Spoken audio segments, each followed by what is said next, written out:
Sauban radhiyallahu an. Siapa yang kenal Sauban, sahabat Nabi?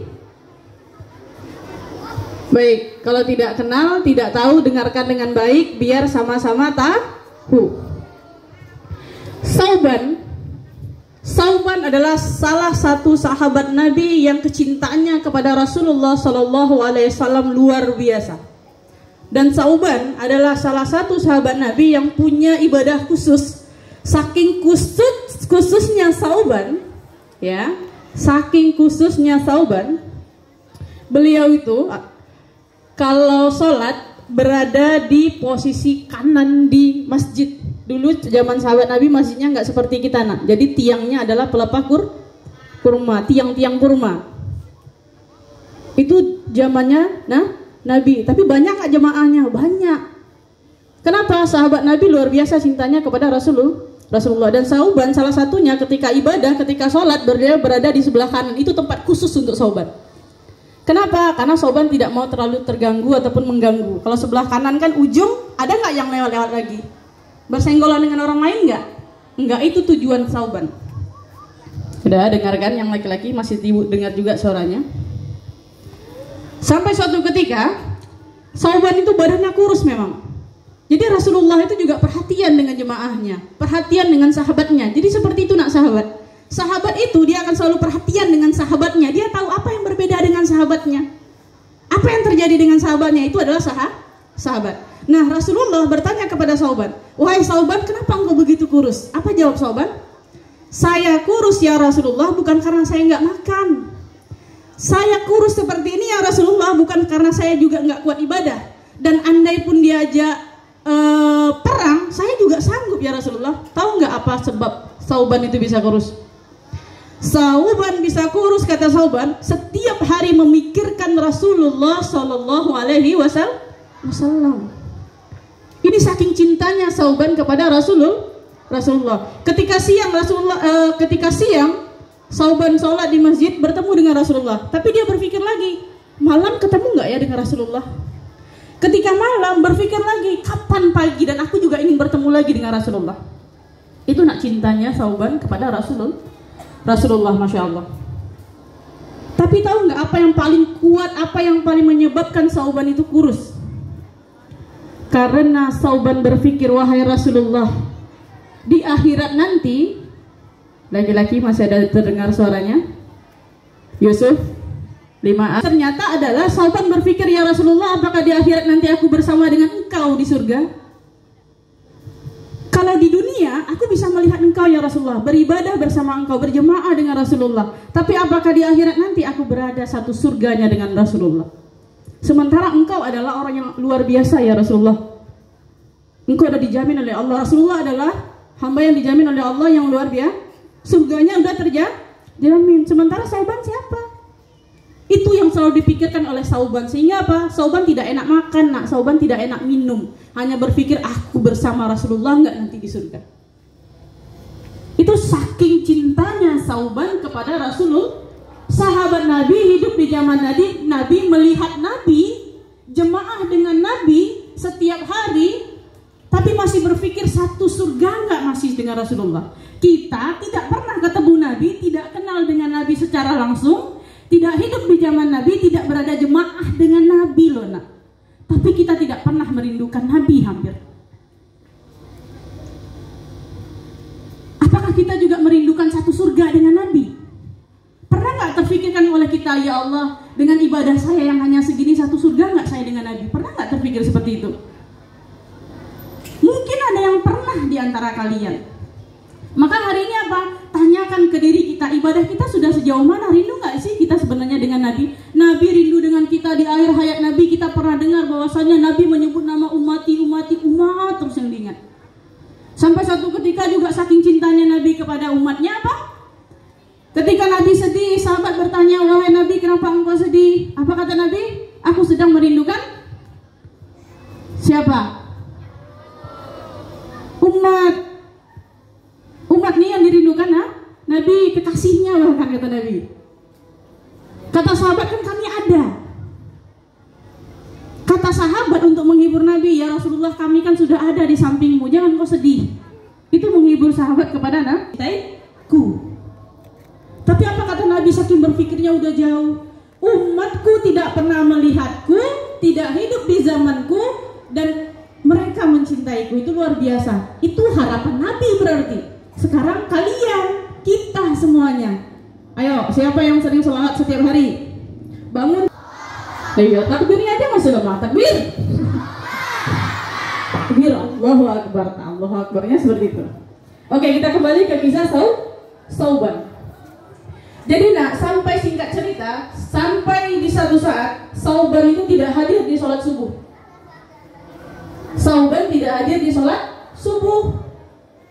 Akhirnya apa? Nabi sadar. Bayangkan jemaah banyak, Sauban saking khususnya ibadah tempatnya itu berada di sebelah kanan. Ketika Sauban tidak ada, Rasulullah sadar.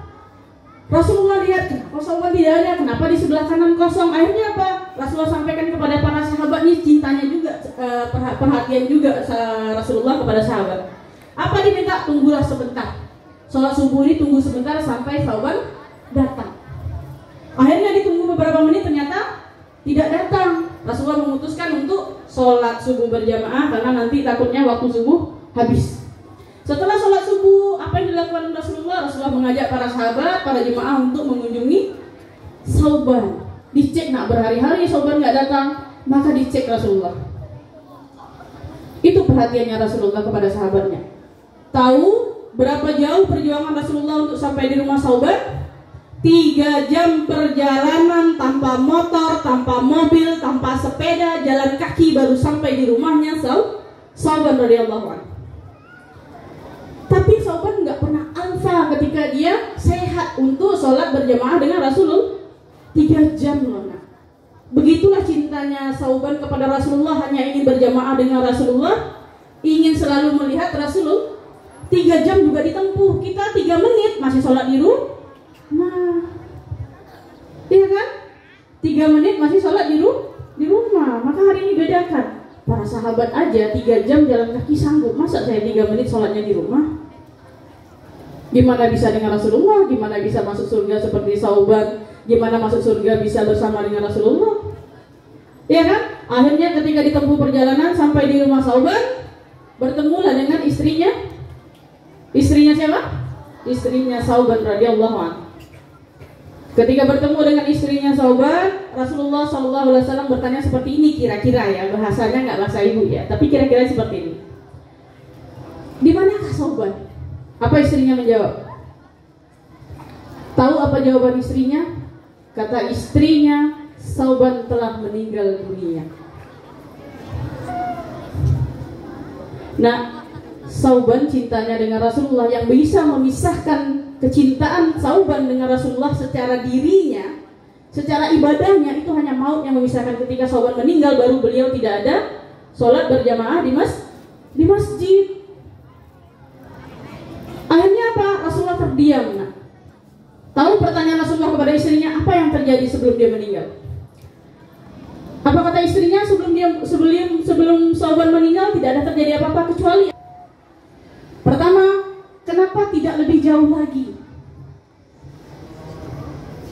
Yang kedua, kenapa tidak yang baru?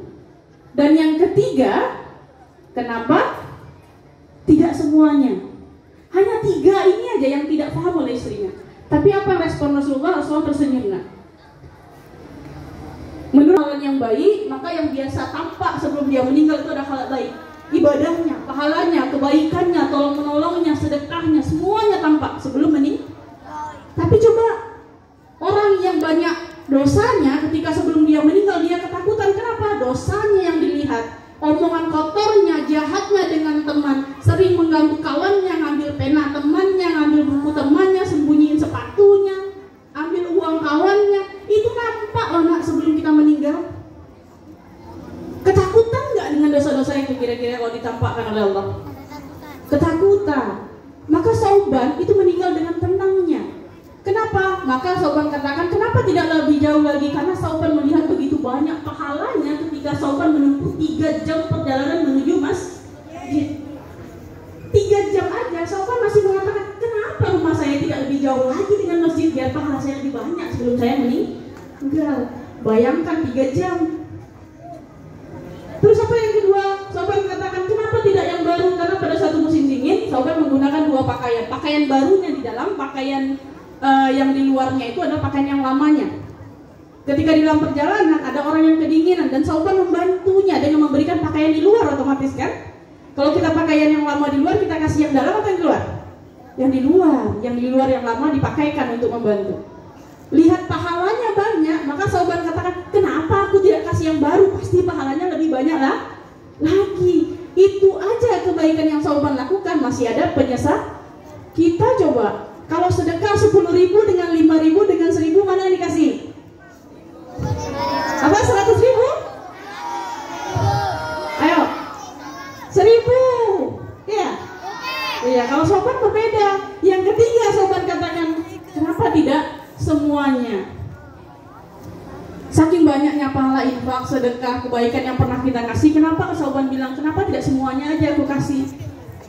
Kalau nak tahu pahala itu seperti apa dan istimewanya luar biasa ibu, agar kita juga semangat dalam beribadah nak. Sobat hidup di zaman Rasulullah aja kayak gitu motivasinya. Kita nggak hidup di zaman Rasulullah, nggak pernah lihat wajah Rasulullah, nggak pernah berjamaah, masa masuk surga setelah di laundry di neraka dulu. Kalau banyak dosanya di laundry dulu, nggak di neraka? Iya, udah bersih nih laundrynya, udah dicuci, dibilas, dijemur, udah diantam dulu semuanya, udah bersih, kira-kira dilipat baru masuk ke surga. Seperti itu anak. Jadi hari ini bagaimana kehidupan kita, hidup kita yang tidak seberapa, gunakan untuk beribadah. Ya, pernah ibu dengar? Katanya seperti itu dosa kita gugur loh nak. Ini kalian ketemu nih sesama kawan, bersalaman, saling mendoakan, maka gugurlah dosa-dosa kita seperti gugurnya daun dari pohonnya. Mau nggak gugur dosanya? Mau, maka harus sering bersalaman, perempuan sesama perempuan, saling mendoakan. Motivasi juga untuk ibu, menjadi koreksi untuk ibu dan kita semuanya, ya. Apa yang benar datangnya dari Allah, dan apa yang salah merupakan kekurangan daripada diri ibu sendiri. Setelah ini kalian masuk ke kelasnya masing-masing dalam keadaan tertib, bagaimana orang yang baik, anak-anak yang soleh, soleha, ketemu gurunya salim, tertib jalan, gak usah lari-lari. Bisa, ya. Baik, ibu akhiri dengan Pak Ahmad ada. Baik, ibu akhiri dengan billahi taufiq wal hidayah. Wassalamualaikum warahmatullahi wabarakatuh.